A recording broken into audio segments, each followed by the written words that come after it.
오늘은 창세기 강의 8번째 시간으로 흙, 고통, 가죽옷, 그리고 복음이라는 제목으로 은혜를 나누겠습니다. 여러분 혹시 이런 말을 들어보셨습니까? 오늘은 어제의 내가 선택한 결과이다. 오늘은 내가 어제 뭔가를 선택했기 때문에 나에게 주어진 결과라는 거지요. 인생은 선택의 연속입니다. 그래서 한 번의 선택이 굉장히 중요하죠. 옛날에 가전제품 광고 중에 그런 게 있었죠. 순간의 선택이 10년을 좌우한다. 뭐 그런 말도 있었습니다. 우리는 늘 선택하며 살아갑니다. 지금 나의 이 모습은 바로 과거에 내가 선택한 결과죠. 우리가 어머니 뱃속에서 태어나는 건 내가 선택할 수가 없지만, 그러나 그 이후에 지금까지 내가 살아오면서 수많은 선택을 한 결과가 바로 나의 이 모습이라는 것입니다. 그래서 언제나 선택에는 책임이 따릅니다. 선택한 결과에 대한 책임은 오직 나의 몫이지요. 설교를 준비하다가 어느 목사님이 재미난 이야기를 하나 이렇게 하시는 걸 들었는데요. 한번 들어보십시오. 바닷속에서 물고기 간증 집회가 열렸답니다. 강사는 낚시꾼에게 잡혔다가 구사일생으로 돌아온 이 물고기입니다. 헤엄을 치다가 좋은 먹이를 보고서 이 덥석하고 물었는데 미끼였습니다. 그 순간 바늘에 끼어서 하면서 끌려 올라간 거죠. 끌려 올라가서 이 낚시꾼의 낚시통에 갇혀버리고 말았습니다. 그래서 이제 물 밖으로 나오니까 숨이 답답해서 벌떡벌떡 거리고 있습니다. 가만히 보니까 낚시꾼들 몇몇이 저 옆에서 매운탕을 끓여 먹는 걸 보니까 얼마 전에 잡힌 동네 친구 같아요. 그래서 이거 나도 저런 신세가 되겠구나 하고 걱정이 들었지요. 그러던 차에 갑자기 파도가 심하게 확 밀려오더니 낚시통이 뒤집어졌어요. 이때다 싶어 도망을 나왔다는 거예요.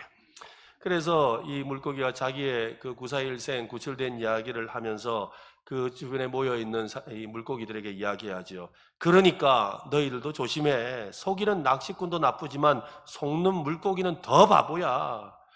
물속에서 감사하며 늘 먹던 먹이나 먹고 사는 게 최고야. 괜히 아무거나 덥석 물면 큰일 나는 거야. 그리고 물 밖으로 나가면 죽어. 네, 그랬답니다. 네. 이야기를 들으면서 에덴 동산의 이야기가 생각이 났어요.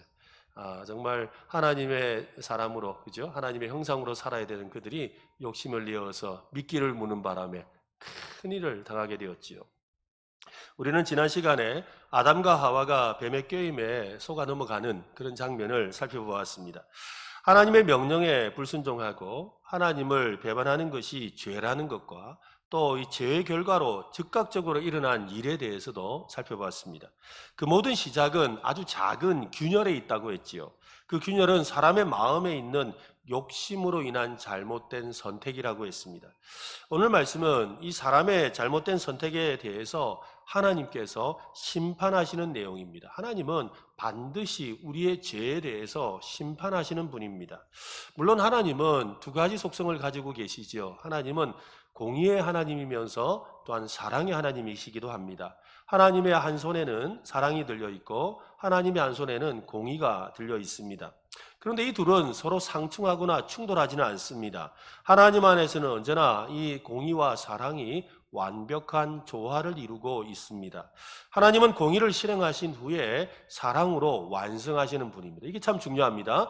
항상 하나님은 공의를 실행하시고 나서 사랑으로 보듬어 주셔서 완성하시는 분입니다. 함께 그 내용을 오늘 본문을 통해서 찾아보도록 하겠습니다. 하나님은 공의로운 재판장이라고 했습니다. 하나님은 판결을 내리기 전에 먼저 아담과 하와에게 자신들이 지은 죄에 대해서 구체적으로 신문하셨습니다. 네가 어디 있었느냐? 네가 벌거벗은 것을 누가 알려주었느냐? 그 나무의 열매를 누가 너더러 먹게 했느냐? 하나님은 각자에게 변론한 기회를 주셨습니다.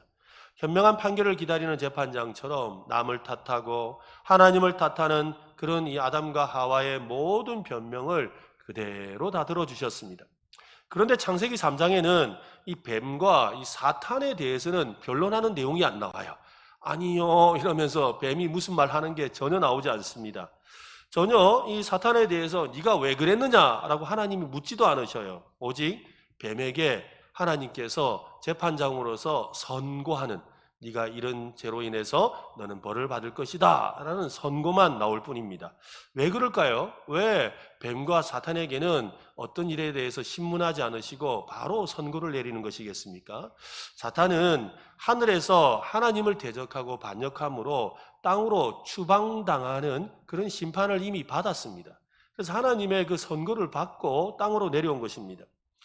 하나님께 판결을 받아 회복 불능의 상태가 되어 있었다는 것이지요. 그렇다면 뱀은 어떻게 되는 겁니까?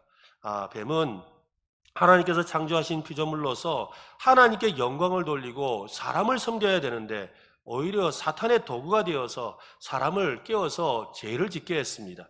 하나님은 그래서 뱀은 다른 일고의 여지도 없이 다른 어떤 이유도 없이 바로 심판을 받아 마땅하다고 선언하고 계시는 겁니다.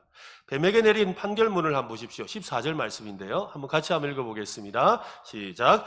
여호와 하나님이 뱀에게 이르시되 내가 이렇게 하였으니 내가 모든 가축과 들의 모든 짐승보다 더욱 저주를 받아 배로 다니고 살아있는 동안 흙을 먹을지니라. 하나님은 뱀을 모든 육축보다 모든 짐승보다 더욱 저주하셨습니다. 이 말은 무슨 말입니까? 더욱 저주하셨다는 말은 모든 육축 짐승도 저주를 받았다는 말이지요. 아담과 하와가 죄를 지음으로 말미암아 온 땅이 저주를 받았습니다. 그런데 그 저주 가운데 특별히 뱀은 유달리 더욱 저주를 받았다고 합니다. 그 유달리 받은 그 저주가 어떤 것일까요? 저주는 먼저는 축복의 자리에서 추방당하는 것입니다. 여러분, 저주는 하나님의 은혜의 자리에서 쫓겨나는 거예요. 저주받으면 안 돼요. 저주받으면 안 돼요. 뱀은 다른 피조물보다 더욱 저주를 받아서 오늘 말씀에는 배로 다니고 또한 종신토록 흙을 먹게 될 것이라고 합니다. 원래 뱀에게 다른 이동기관, 즉 팔이나 다리가 있었는데 이제 팔, 다리가 다 사라지고 배로 이렇게 기어다니는 그렇게 되었다고 우리는 생각할 수가 있는데 그런 의미는 아닙니다. 그렇게 생각한다면 오해입니다. 또 뱀이 흙을 먹게 되었으니까 그전에는 흙을 안 먹었는데 하나님이 저주하셔서 이제부터 흙을 먹으며 평생 살게 되었다고 생각하는 것도 오해입니다. 왜냐하면 뱀은 흙을 먹지 않습니다. 지금 뱀은 흙을 먹지 않아요. 배로 기어다닌다, 흙을 먹는다라는 이 말은 문학적이고 또 상징적인 그런 표현입니다. 불의의 도구가 되어서 사람에게 죄를 짓게 만든 뱀에게 내린 저주가 얼마나 강력한지를 보여주는 그런 말씀이라는 겁니다. 배로 기어다닌다라는 것, 그래서 동물 중에서 가장 낮아지고 비굴한 존재가 되었다는 거예요. 땅에 기어다녀야 되니까 바싹 납작 엎드려서, 우리가 비굴한 사람을 표현할 때 그러잖아요. 바닥에 딱 엎드려가 가네, 이런 말이 그런 의미라요. 그러니까 뱀은 모든 짐승 중에서 가장 비굴하고 낮은 존재가 되었다라는 그런 표현인 거지요. 이 간교한 짐승, 즉 자기가 지혜가 충만하고 똑똑하다고 생각했던 뱀을 향해서 그렇게 말씀하고 있는 것입니다. 거기다가 인류 역사상, 그죠? 사람들은 대체로 다 뱀을 싫어하지요. 그러니까 혐오스러운 짐승이 되어버린 것을 보여주는 겁니다. 또 흙을 먹는다라는 이 표현도 뱀이 얼마나 굴욕적인 모습을 하고 있는지를 보여주는 것입니다. 성경을 찾아보면 흙을 먹는다는 표현은 이 정복자 앞에서 패배한 이 군주나 장수가 땅바닥에 흙을 혀로 핥는 거예요. 이 말은 무슨 말이에요? 정말로 비굴한 모습이 된 거지요. 완전한 패배자라는 것을 보여주는 것입니다. 그처럼 뱀과 사탄은 패배자라는 것을 말씀하고 있는 것입니다.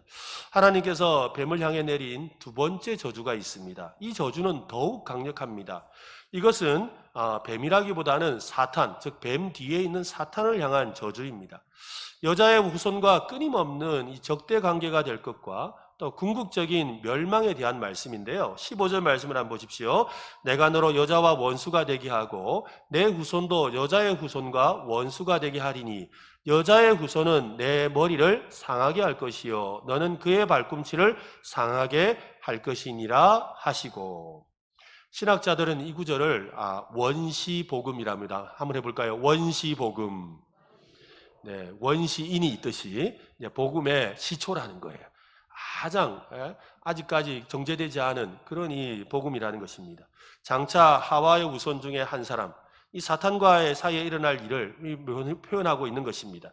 하나님이 우리 인간을 구원할 계획에 어렴풋한 그런 실루엣, 즉 그림자를 보여주시며 지금 약속하고 있습니다. 하나님은 여자의 후손을 통해서 악을 파괴하고 특별히 사탄을 무찌르고 세상의 저주를 없애버리겠다고 말씀하고 있는 것이지요. 즉 사탄의 그 저주와 멸망이 곧 사람에게는 하나님이 주시는 은혜가 된다는 것입니다. 여러분, 오늘 말씀에서 여자와 사탄, 여자의 후손과 사탄의 후손 중에 누가 승리합니까? 오늘 15절 말씀에서 누가 승리하는 것 같습니까? 한번 보세요. 발꿈치를 깨물은 것이 있고, 그죠? 발꿈치를 깨물은 존재가 있고 머리를 짓이긴 존재가 있어요. 누가 승자입니까? 그죠? 머리를 짓이긴 존재가 승자예요. 발꿈치 깨무는 거 아플 수 있어요. 그죠? 그러나 그것으로 생명에 지장을 주지는 않습니다. 그러나 머리가 짓이겨졌다는 것은 살지 못한다라는 그런 뜻이지요. 이 뱀의 후손과 하와의 후손이 원수가 된 것은 인류의 역사가 끊임없이 이 선과 악이 투쟁하게 될 것을 말하는 것이지요. 이 세상에는 끊임없이 선과 악이 투쟁하는데 악이 어떻게 해요? 발꿈치를 깨물지만 그러나 결국에는 선이 어떻게 해요? 악의 머리통을 짓눌러버리는 그런 일이 일어난다는 것입니다. 결국 누가 이긴다고요? 선이 이긴다는 거예요. 하나님이 이기신다는 것을 이 말씀을 통해 선언하고 있는 것이지요. 반드시 여자의 후손이 승리합니다. 흔히들 발꿈치를 짓눌러 부수는 것은 사단이 그리스도를 십자가에 못 박는 것이라고 상징한다고 합니다. 즉 예수님이 사탄의 이 권세에 의해서 결국에는 어떻게 해요? 십자가에 달려 죽으시잖아요. 십자가에 달려 죽으시는 이것을 여자의 후손의 발꿈치를 깨물었다라는 표현이라고 한다는 것이지요. 그러나 이것은 치명적이지 않다고 했습니다. 예수님은 십자가에서 부활하심으로 이 사탄의 머리를 짓눌러서 부수듯 회복 불능의 치명상을 입히고 승리하셨습니다. 예수님이 승리하셨습니다. 예수님이 십자가에 달려 죽으시고 부활하심으로 사탄의 머리를 짓이겨 버리셨다 이 말입니다. 믿기를 바라십니다. 이것이 바로 아담과 하와 그리고 온 인류를 향한 하나님의 계획인 원시 복음입니다. 하나님의 손에는 심판의 칼과 자비의 약속 그리고 사랑이 들려 있습니다. 하나님은 심판이라는 공의를 향하면서도 회복을 약속하는 사랑의 하나님이십니다. 심판의 하나님만 존재한다면 아마도 인류의 역사는 여기 창세기 3장에서 끝이 났을 겁니다. 그 뒤에 있는 이야기는 의미가 없어요. 4장부터 시작해서 요한계시록까지의 이야기는 바로 이 3장에서 하나님께서 주시는 이 복음의 약속이 있기 때문에 진행되는 것입니다. 하나님의 약속 때문에 사탄을 예수 그리스도의 발 아래 상하게 하신다는 겁니다. 사도 바울은 이것을 힘주어서 선언하는데요. 로마서 16장 20절 말씀 우리 같이 한번 읽으면 좋겠습니다. 앞을 보고서 시작. 평강의 하나님께서 속히 사탄을 너희 발 아래에서 상하게 하시리라. 우리 주 예수의 은혜가 너희에게 있을지어다. 여기에 보면 예수님께서 사탄을 발 아래에서 짓이긴다고 하셨는데 이제는 이 로마서 말씀에서는 사탄을 너희 발 아래, 여러분 너희가 누굽니까? 바로 저와 여러분을 말하는 것이지요. 우리의 발 아래서 상하게 하겠다라고 말씀합니다. 우리는 유혹에 넘어가서 사탄의 발 아래 머물러서는 안 됩니다. 원래 우리는 사탄의 발 아래 있던 자들이었어요. 사탄의 발 아래에서 그죠? 사탄이 하라는 대로 어쩔 수 없이 순종하며 죄악 가운데 불의를 행하며 하나님을 거부하며 살아왔던 우리입니다. 그러나 예수 그리스도께서 사탄을 이기심으로 말미암아 우리는 사탄의 발 아래에서 해방되어서 이제는 사탄을 예수 그리스도와 함께 밟아버리는 그런 존재가 되었음을 믿으시기를 바랍니다. 그런 우리가 사탄의 발 아래 다시 머리를 들이미는 것은 얼마나 잘못된 일이겠습니까? 그러므로 우리의 삶 속에서 날마다 믿음을 굳건하게 해야 합니다. 예수 그리스도를 더 확실하게 믿고 의지해야 됩니다. 우리의 영원한 반석이신 예수 그리스도를 신뢰하고 예수님과 함께 믿음으로 담대하게 서서 사탄을 우리의 발 아래서 상하게 하는 것처럼 우리의 삶의 자리에서 날마다 죄와 악을 물리치는 저와 여러분 되시기를 바랍니다. 뱀과 여자와 아담 이 모두는 하나님과 겨루어 이기려고 했지요. 하나님과 같이 되고 하나님보다 높아지려고 했습니다. 그러나 그들의 시도는 모두 실패하고 패배하고 말았습니다. 누구도 하나님을 이길 수 없습니다. 여러분, 하나님은 누구에게도 지지 않습니다. 누구에게도 지지 않습니다. 하나님 이겨먹을 생각 하지 마세요. 못 이깁니다. 하나님은 언제나 승리하시는 분입니다. 하나님께 불순종의 죄를 지은 하와와 아담에게 내려진 형벌은 고통입니다. 고통. 16절 말씀을 한번 보세요. 같이 한번 읽어볼까요? 시작. 또 여자에게 이르시되 내가 내게 임신하는 고통을 크게 더하리니 내가 수고하고 자식을 낳을 것이며 너는 남편을 원하고 남편은 너를 다스릴 것이니라 하시고, 여자에게 내려진 형벌은 임신하는 고통을 크게 더한다고 합니다. 이 아이를 낳는데 큰 고통을, 그러니까 생명을 출산하는데 큰 고통이 임한다는 것이지요. 수고하고 자식을 낳을 것이라고 하는데, 여기서 이 수고라는 말도 고통이라는 단어, 똑같은 단어를 사용하는데 우리 한글 성경은 수고라고 표현한 겁니다. 즉 고통입니다. 여자에게는 큰 고통이 기다리고 있습니다. 그 고통으로 인해서 어떻게 해요? 아이를 낳는데 죽음을 무릅쓰는 그런 위험한 그런 고통 가운데서 아이를 출생하게 되지요. 그런데 오늘 말씀은요, 고통이라는 표현은 없는데 진짜 여자가 당하는 고통을 또 소개하고 있습니다. 그게 뭐냐면 너는 남편을 원하고 남편은 너를 다스릴 것이라 라는 고통이에요. 사실 애 낳는 고통은 길면 하루, 그죠? 어떤 사람은 이틀까지 가는 사람도 있던데, 산통이 그렇게 힘들지만 그 며칠 지나면 사라지는 것이 또 산통이지요. 너무나 힘들고 아프지만 그러나 이거 끝나는 거예요. 그런데 여러분, 가정에서 남편과 아내 사이에, 아내와 남편 사이에 불화로 인한 고통은 하루 이틀로 끝나질 않죠. 그래서 저번에도 말씀드렸죠. 평생 왼수로 산다고. 네, 그런 일이 생기지 않습니까? 오늘 말씀에 보면 여자가 남편을 지배하려고 하지만 정작 남편이 여자를 지배할 것이라고 합니다. 돕는 배필이 아니라 지배할 대상이 되었죠. 분명히 돕는 배필로 주셨는데, 서로 부족한 것을 채우라고 주셨는데, 그런데 남자가 여자를, 여자가 남자를 지배하려고 한다는 것이지요. 지금까지 목회하면서 이 남편이 자기 말을 들어주지 않는 것 때문에 고통스러워하는 분들을 여러 번 제가 상담한 적이 있습니다. 이분들이 막 속병이 나서 우울증에 공황장애까지 겪는 그런 경우들을 보았어요. 가만히 생각해 보면 이 부부간의 불화 중에 많은 경우는 바로 서로가 지배하려는 욕구에서 시작되지요. 남편이 내 뜻대로 안 해주는 거지요. 아내가 내 뜻대로 안 해주지요. 그리고 내 생각대로 지배해야 되는데, 내가 생각대로 사람이 움직여줘야 되는데 움직여주지 않는다는 것 때문에 가정에 불화가 오는 것입니다. 하나님은 이것이 죄로 인한 형벌 중에 하나라고 합니다. 서로가 지배하려고 다투며 고통스러워하며 평생을 산다라는 것이지요. 남자인 아담에게 내려진 이 형벌로서의 고통은 또 어떤 것일까요? 17절 말씀을 보십시오. 아담에게 이르시되 내가 내 아내의 말을 듣고 내가 내게 먹지 말라 한 나무의 열매를 먹었은즉 땅은 너로 말미암아 저주를 받고 너는 내 평생에 수고하여야 그 소산을 먹으리라. 내 평생에 수고하여야라는 이 수고도 고통이라는 단어입니다. 그러니까 네 평생에 고통을 받아야 먹을 것을 얻는다라는 말이지요. 그러니까 아담은 정신토록 고통받으며 땀 흘리는 수고를 해야 겨우 소산을 얻을 수 있다는 말입니다. 땅이 사람으로 말미암아 저주를 받아서 가시덤불과 엉겅퀴를 내는 세상이 되어버렸지요. 여러분, 농사짓는 분들을 한번 생각해 보세요. 밭에 언제 내가 잡초를 뿌린 적이 있습니까? 잡초를 우리가 심은 적도 없어요. 그런데 얘네들은 얼마나 잘 자라는지 가만히 두면 막 온 밭을 그냥 막 엉망진창을 만들지요. 근데 얘네들은 또 희한해요. 그 뽑으면 그 뿌리째 뽑히는 게 아니죠. 다 공교롭게도 희한하게 딱 뿌리 그 언저리에서 똑 끊어지게 만들어져 있어요. 희한해요. 그래가지고 뽑으면 똑 잘려가지고 그 뿌리가 잘리는 순간 더 옆으로 퍼져요. 나중에 뿌리를 뽑아보면 막 온 밭에 이렇게 있는 것을 보지 않습니까? 여러분, 그렇게 악이라는 것이 그래요. 땅이 저주를 받았다는 걸 보여주는 거죠. 그래서 여러분, 우리가 수고를 열심히 해야 돼. 땀을 흘리며 정말 허리가 아플 정도로 일을 해야 겨우 먹는 세상이 되어버렸다는 것입니다.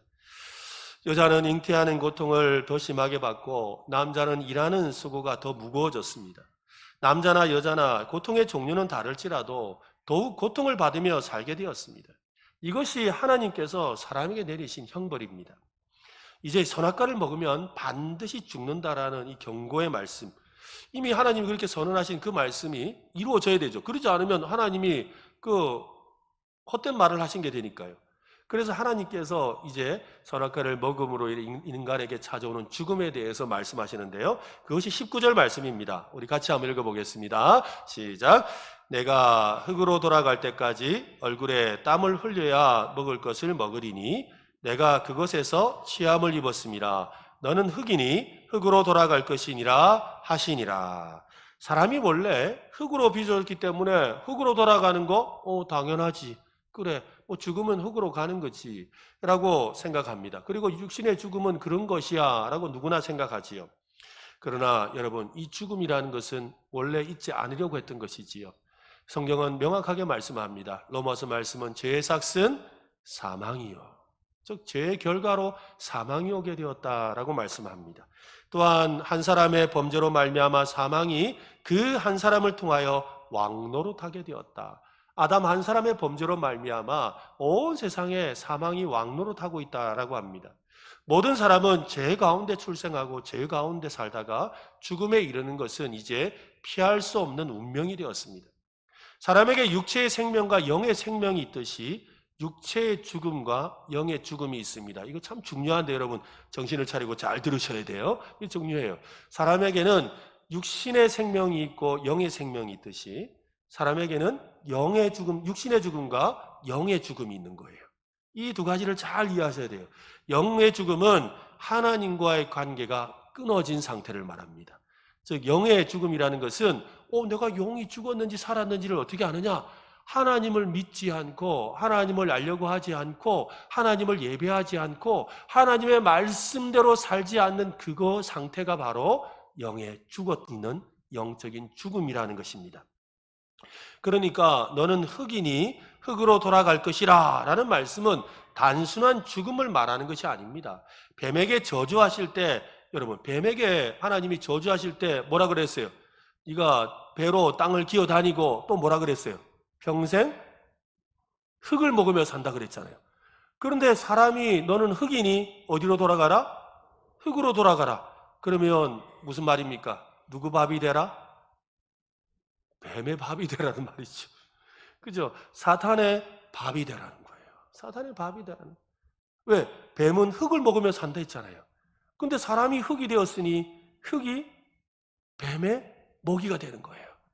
그러니까 무슨 말입니까? 영적으로 죽은 사람이 육신의 죽음에 이르면, 그죠? 우리는 영과 육이 살아있는데 세상 사람들은 육은 죽어 있고, 육은 살아있고 영은 죽어 있지요.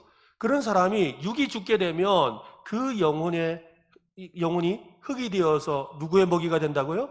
사탄의 먹이가 되는 거예요. 사탄의 먹이가 되어서 영원토록 죽음의 아래, 영원한 죽음 아래 거하며 살게 된다 이 말입니다. 영원한 저주 아래 살게 된다는 것을 이미 이 말씀을 통해 우리에게 가르쳐주고 있는 것이지요. 사람들은 누구나 세상이 뭔가 대단히 잘못되었음을 직관적으로 알고 있습니다. 테러나 살인, 또 강간이나 학대와 같이 그 인류가 저지르는 엄청난 악이 끊임없이 우리가 일어나는 것을 보고 있지 않습니까? 또 최근에 뉴스를 봐도 젊은 청년들이 성폭행을 하고 또 이상한 일들을 하고 또 정상이 비정상을 그죠?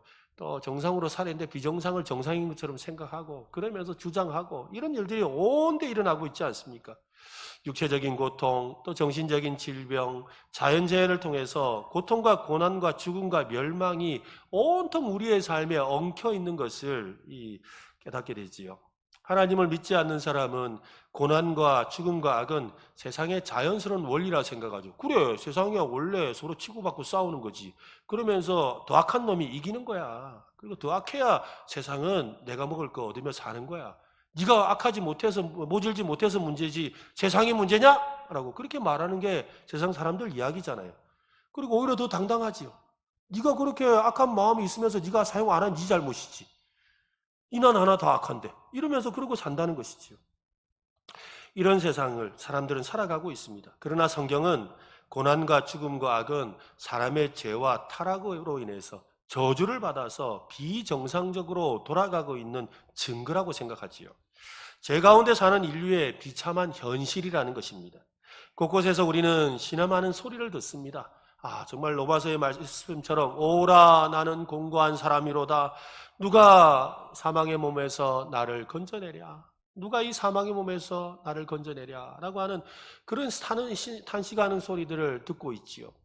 이렇게 절망적인 하나님의 심판 가운데 한 가지 소망 또 믿음의 희망이 발견됩니다. 사실 오늘 말씀을 읽다가 저도 깜짝 놀랐어요. 왜 놀랐느냐 하면 하나님의 그 엄중한 그 선언 또 그리고 심판이 임하고 있지 않습니까? 너 저주를 받을 거야. 너 이렇게 될 거야. 너 고통받을 거야. 이러면서 하나님이 막 그 재판장으로서 선포하고 계시는 그 중간에 갑자기 생뚱맞게 이상한 내용이 하나가 나와요. 그 내용을 한번 보세요. 20절 말씀인데 한번 읽어볼까요? 같이 시작. 아담이 그의 아내의 이름을 하와라 불렀으니 그는 모든 산자의 어머니가 됨이더라. 아니 지금 하나님이 한참 말씀하시는 중간에 이 말씀 뒤에도 또 하나님이 말씀하시거든요. 그런데 하나님이 말씀하시는 중간에 갑자기 아담이 자기 아내를 보고 하와라고 불렀대요. 실제로 성경에서 보면 하와라는 이 표현이 여기 처음 나옵니다. 그전에는 다 여자였어요. 여자. 하나님께서 주신 이 여자가요. 또 여자를 향하여 이렇게 말했는데 여기 처음으로 하와라고 불러요. 아담이 하나님으로부터 엄청난 죽음의 그런 이 심판과 고통과 저주의 많은 소리를 듣는 가운데 자기 아내를 보고 하와라고 이름을 지어줘요.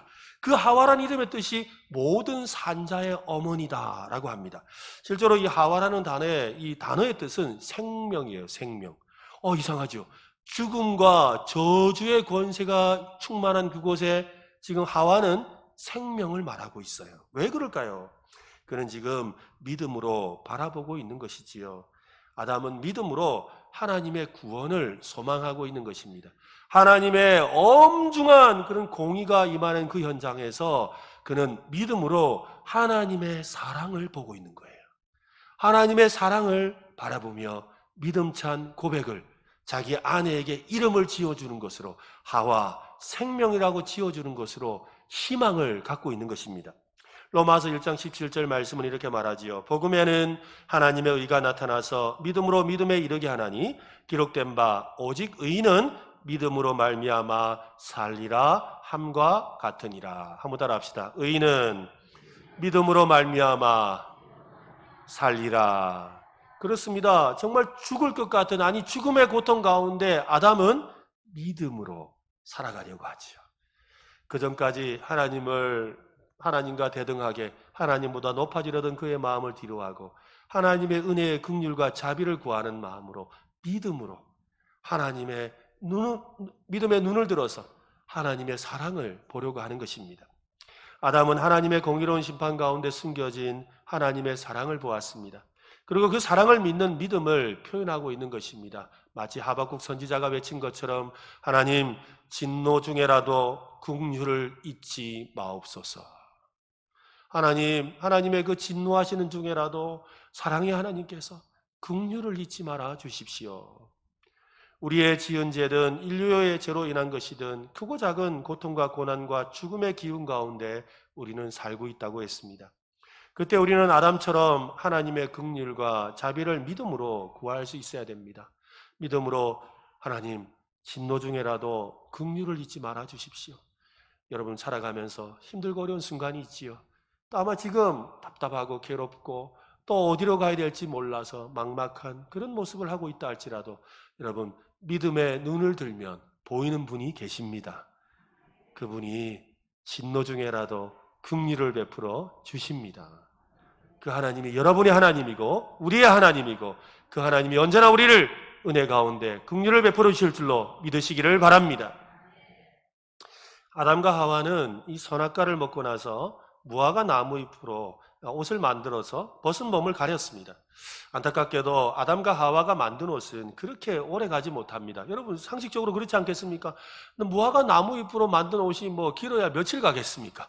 일주일 가겠습니까? 일주일도 못 갈 것 같은데. 그죠? 한 2, 3일 가면은 시들시들 해가지고 또 만들어 입어야 될 그런 문제입니다. 그런데 이번에는 하나님께서 직접 아담과 하와를 위해서 옷을 만들어 입혀주시지요. 가죽옷을 만들어 입히십니다. 이 가죽옷은 이 치마와는 다른 개념입니다. 이 가죽옷에 대한 히브리 말은 이 케토네트라는 단어인데요. 이 단어는 그냥 치마는 뭐 중요 부위만 이렇게 가렸다면 가죽옷은 위에서부터 무릎까지, 우리 여자분들로 치면 통 원피스처럼 그렇게 온몸을 가리는 그런 옷이었다는 것입니다. 무화과 나무 잎으로 덮는 것과 동물 가죽의 옷으로 덮는 것을 지금 대조하고 있는 것이지요. 무화과 나무 잎으로 만든 치마는 자신의 죄를 스스로, 자기가 자기 스스로 자신의 그 수치와 죄를 덮어보려고, 숨기려고 만든 그런 옷이었습니다. 그런 인간의 노력을 상징하는 거죠. 내가 인간의 노력으로 자신의 죄를 덮어보려고, 숨겨보려고 하는 그 모습을 바로 이 무화과 나무 잎으로 치마를 만든 것으로 말하는 겁니다. 이것을 다른 말로 율법이라고 표현할 수가 있지요. 그래서 로마서 3장 20절은 그러므로 율법의 행위로 그의 앞에 의롭다 하심을 얻을 육체가 없나니 율법으로는 죄를 깨달음이라. 이거 안 덮어지네. 이거 아무리 가려도 또 해야 되네. 어쩔 수가 없네. 라는 그런 마음을 먹을 수밖에 없도록 만든다는 것이지요. 율법을 지키고 선한 삶을 산다고 자신의 죄를 가릴 수는 없습니다. 은혜가 필요하지요. 외부에서 누군가가 옷을 지어 주어야 합니다. 하나님은 직접 가죽옷을 지어 입혀주셨습니다. 진노 중에 임한 하나님의 긍휼, 하나님의 사랑이지요. 감사하게도 아담과 하와를 동산에서 벗은 채로 추방시키지 않으셨습니다. 가죽옷은 영원히 인류를 죄에서 보호해 주실 예수님의 보혈을 예표한다고 합니다. 로마서 3장 25절 말씀에 보면 이 예수를 하나님이 그의 피로서 믿음으로 말미암아 화목제물로 세우셨으니 이는 하나님께서 길이 참으시는 중에 전에 지은 죄를 간과하심으로 자기의 의로우심을 나타내려 하심이니.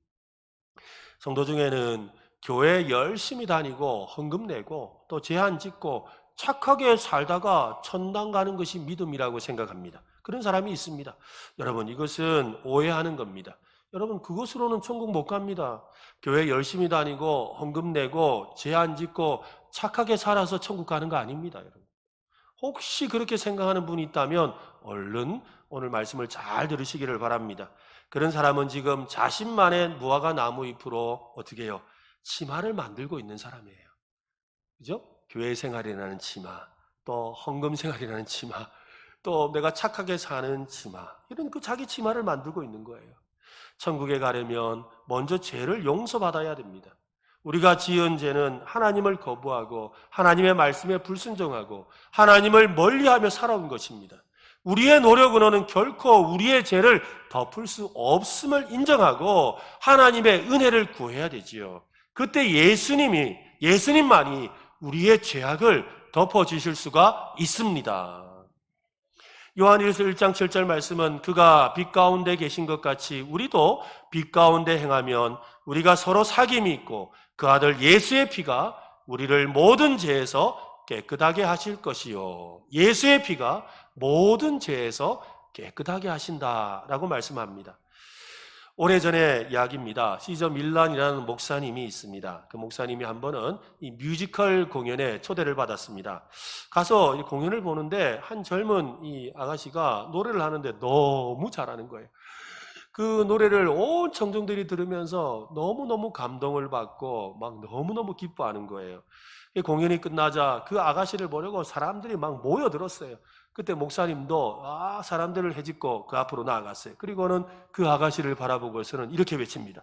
아가씨, 당신이 노래를 부르고 있을 때 나는 저기 앉아서 만일 당신이 가지고 있는 그 재능을 그리스도를 위해서 사용한다면 하나님을 위해 얼마나 놀라운 유익이 될까를 저는 가만히 생각하며 기도했습니다.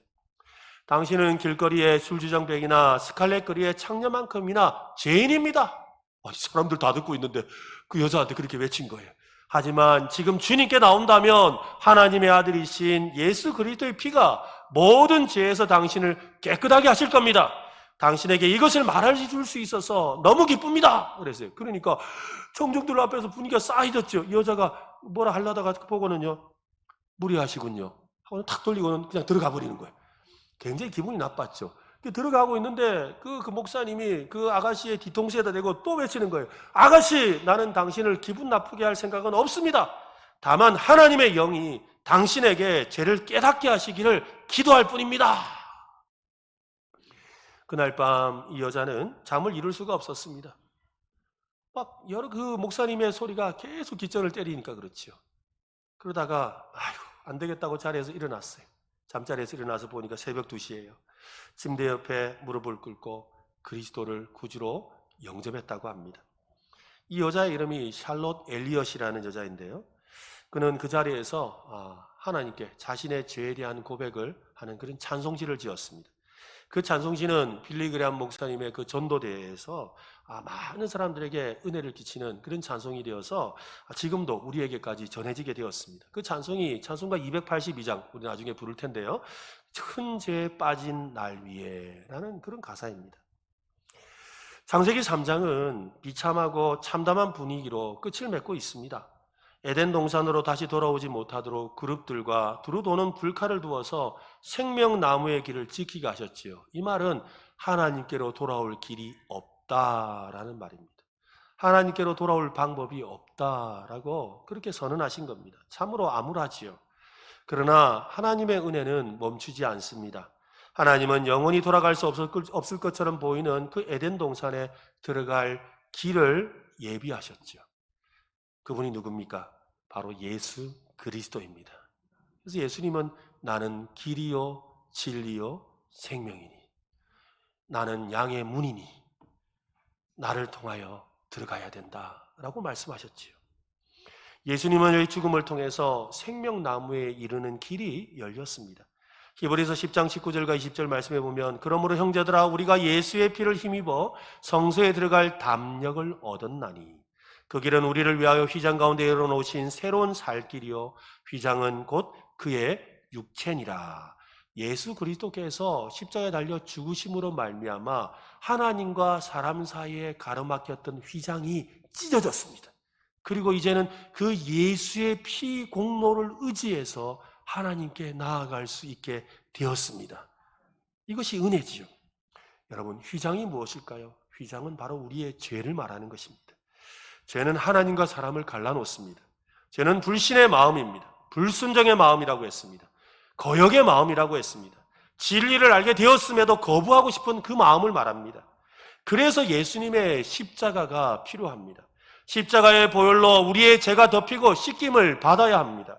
십자가만이 하나님께로 나아가는 유일한 길입니다. 우리는 아담과 하와처럼 죄인이지요. 죄악 가운데 태어나서 죄악된 삶을 살면서 온 몸과 영혼이 죄로 물들어 있습니다. 하나님을 모른 채 하나님 말씀을 거역하며 하나님을 멀리 떠난 상태로 살고 있습니다. 그런 우리를 위해 하나님은 가죽옷과 같은 예수님을 우리에게 보내주셨습니다. 오직 예수님으로 옷을 입은 사람은 하나님의 은혜와 사랑을 경험할 수 있습니다.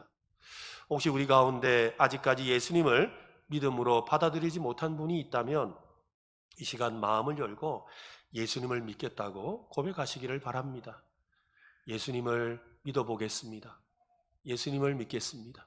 한번 예수님 믿어서 나도 내 인생의 이 고민의 문제들을 해결받고 하나님께로 나아가고 싶습니다 라고 고백하시기를 바랍니다. 혹시 이미 예수님의 옷을 입었고 또 입었는데도 자꾸 그 가죽 옷을 벗고 옛날 그 무화과 나무 잎이 그리운 사람들이 있어요.